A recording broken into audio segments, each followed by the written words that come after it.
지난해 외국인 직접 투자가 6년 만에 감소세로 돌아섰습니다.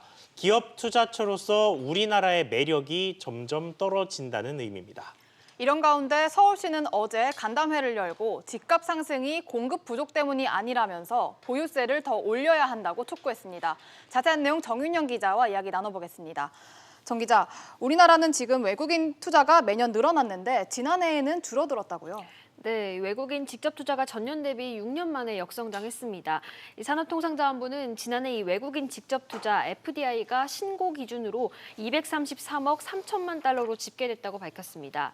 전년보다 13.3% 줄어든 수치입니다. 실제 투자가 이뤄진 도착 기준으로 보면 감소폭은 더 커지는데요. 이 도착 기준 FDI는 이 127억 8천만 달러로 이 전년 대비 26% 줄었습니다. 외국인 직접 투자 감소는 이 제조업과 서비스업에서 동시에 나타났고 이 국가별로 보면 중국과 유럽연합 등으로부터의 투자가 크게 감소했습니다.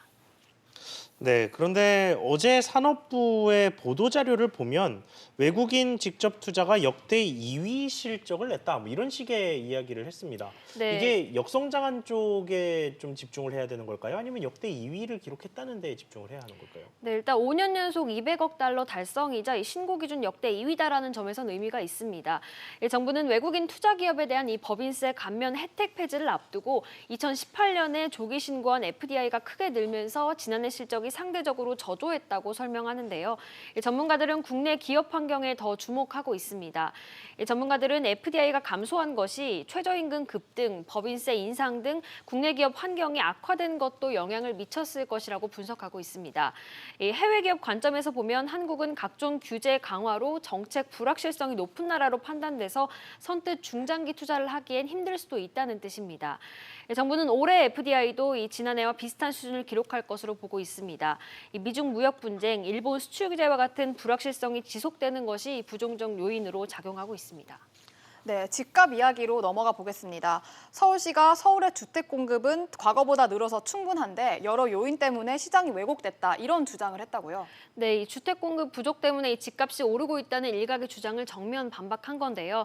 서울시는 박원순 시장이 취임한 이 2014년 이후에 지난해까지 6년간 서울 아파트 공급량이 연평균 35,677가구로 충분한 물량이 공급됐다고 밝혔습니다. 시는 거시경제 변화에 따른 유동자금의 부동산 시장 유입, 이 외지인과 다주택자 등의 투기 수요가 서울 부동산 가격 상승을 이끈 요인이라고 설명했습니다. 네, 이 주장과 함께 서울시가 이 보유세 과세 기반이 되는 공시가격을 현실화해야 한다, 뭐 이런 주장도 같이 나왔다고요. 네, 그러면서 이 공시가격 현실화를 지원하기 위해서 오는 3월에 이 부동산 가격 공시지원센터를 만든다는 계획을 밝혔습니다.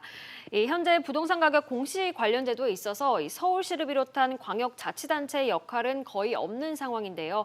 서울시가 중앙정부와 가격 공시 산정을 지원하겠다는 겁니다. 네, 정 기자 잘 들었습니다.